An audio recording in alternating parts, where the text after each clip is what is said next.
আসসালামু আলাইকুম। আপনাদের জন্য আজকে নিয়ে আসছি নওয়াবী সেমাইয়ের রেসিপি। তো দেখতে যেমন সুন্দর, এটা খেতে অনেক টেস্ট। ঘরে থাকা অল্প কিছু উপকরণ দিয়ে আপনারা এটা তৈরি করতে পারবেন। তো আমার মনে হয় এটা গেস্ট আসলে নর্মাল সেমাইয়ের চেয়ে আপনি এটা করে দিলে অনেক দেখতেও সুন্দর লাগবে, আর গেস্ট অনেক খুশি হয়ে যাবে। তো একদম অল্প সময় অল্প কিছু উপকরণ দিয়ে আজকে আমরা এটা রেডি করব।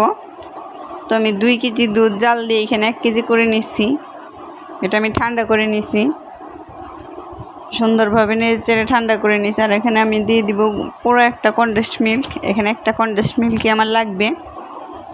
তো এটা ঠান্ডা দুধের মধ্যে উপকরণগুলো মিশাইতে হবে, গরম দুধে মিশানো যাবে না। এর জন্য আমি দুধটা আগে জাল দিয়ে ঠান্ডা করে নিছি। আর এখানে দিয়ে দিয়েছি আমি কাস্টার্ড পাউডার। অনেকে এখানে কর্নফ্লাওয়ারও ব্যবহার করে, তো আমার কাছে মনে হয় কর্নফ্লাওয়ার চেয়ে কাস্টার্ড পাউডারটাই বেশি সুন্দর এবং খেতেও টেস্ট লাগে বেশি। আর এখানে আমি 10 টাকা প্যাকেট যে গুঁড়ো দুধটা পাওয়া যায় ওইটা 3 প্যাকেট ইউজ করছি।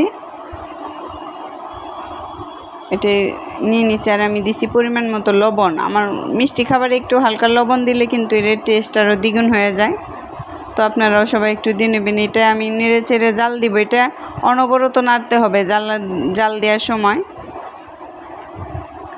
এটা থামা যাবে না, থামে পড়লে কিন্তু লেগে ধরবে। তো আপনারা যে পর্যন্ত আর কি এটা রেডি না হয়, আমার নাইড়ে চেড়ে এটা রেডি করতে হবে। এটারে নাড়া বন্ধ করলে ধরে যাবে। এই দেখেন, আমি এই যে দেখেন ছোট ছোট বলক উঠে গেছে, বুদবুদি উঠে গেছে। তো আমার রেডি হয়ে গেছে একদম, দুধটা একদম কমপ্লিট। এখন আমি সেমাইটা রেডি করে নিব। তো আমি এখানে 2 প্যাকেট লাচ্চা সেমাই নিয়েছি। সেমাইটা আগে ফ্রাই প্যানে ঢেলে নিব। আমার সেমাইটা ঢালা শেষ। এখানে আমি দিয়ে নেব 2 টেবিল চামচ ঘি নিয়েছি। তো আপনারা চাইলে, আমি এখানে বাটার ইউজ করব বলে আমি ঘি 2 টেবিল চামচ নিয়েছি। তো আমি দিব 2-3 টেবিল চামচ বাটার। তো আপনারা চাইলে এটা পুরোটাই ঘি দিয়ে করতে পারেন, আর সবচেয়ে ঘি ভালো হয়। যদি ঘিও না থাকে তো আপনারা এটা সয়াবিন তেল দিয়েও করতে পারবেন, কোনো সমস্যা নাই। তো দিয়ে দিলাম 4 টেবিল চামচ। আমি দিয়ে দিব চিনি। তো চিনিটা যে যেরকম খান ওই রকম দিবেন। আমি এখানে 4 টেবিল চামচ চিনি দিয়েছি। এটাও আমি হালকা ভালোভাবে নাড়তে হবে, না কিন্তু চিনিটা নিচে লাগে সেমাইটা পুড়ে যাবে। তো নাড়াচাড়া দিতেই হবে। এখানে আমি গুঁড়া দুধ দিয়ে দিলাম আরও 3 প্যাকেট। সুন্দর করে নাড়াচাড়া করে এটা রেডি করব যে পর্যন্ত আমার চিনিটা আর কি গলে না যায়। সেমাইটা একদম ঝরঝরে হয়ে যাবে।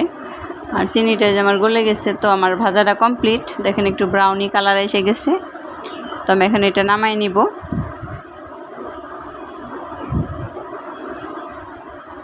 আর অল্প কিছু সেমাই আমি রাখবো, যেহেতু আমি একটু ডেকোরেশনের জন্য কালার করবো। এরকম ফ্রুট কালার দিয়ে গ্রিন কালার করেছি। তো এটা অপশনাল, এটা আপনারা চাইলে করতেও পারেন, নাও করতে পারেন। আমি আরেকটা কালার বানাবো অরেঞ্জ কালারের জন্য। আরেকটু সেমাই নিয়ে নিলাম। এখানে ফ্রুট কালার যে অরেঞ্জ কালারটা ওইটা দিয়ে নিলাম।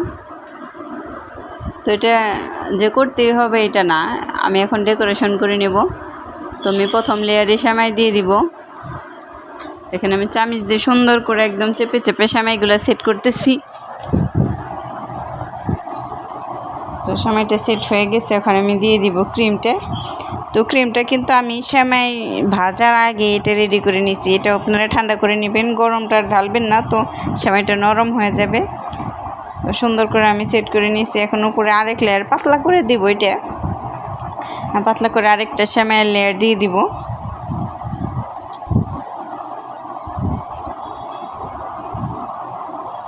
সুন্দর করে চেপে চেপে বসিয়ে দিচ্ছি। আমি আরেক লেয়ার ক্রিম দিয়ে দিব।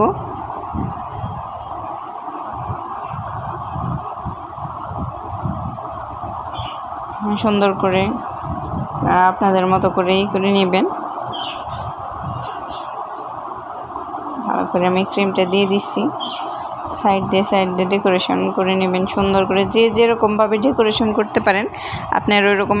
যাদের কাছে ফ্রুট কালার না থাকে, সিম্পল ওই সাদা সেমাই দিয়ে আপনারা করতে পারবেন, কোনো প্রবলেম নাই। এটা একদমই অপশনাল। তো আমি ফ্রুট কালার ছিল, আমারটা ডেকোরেশন করে নিচ্ছি।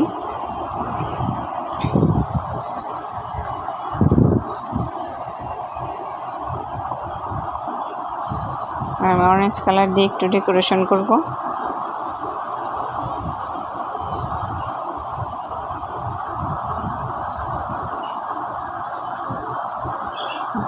এখন আমার ডেকোরেশনটা প্রায় শেষ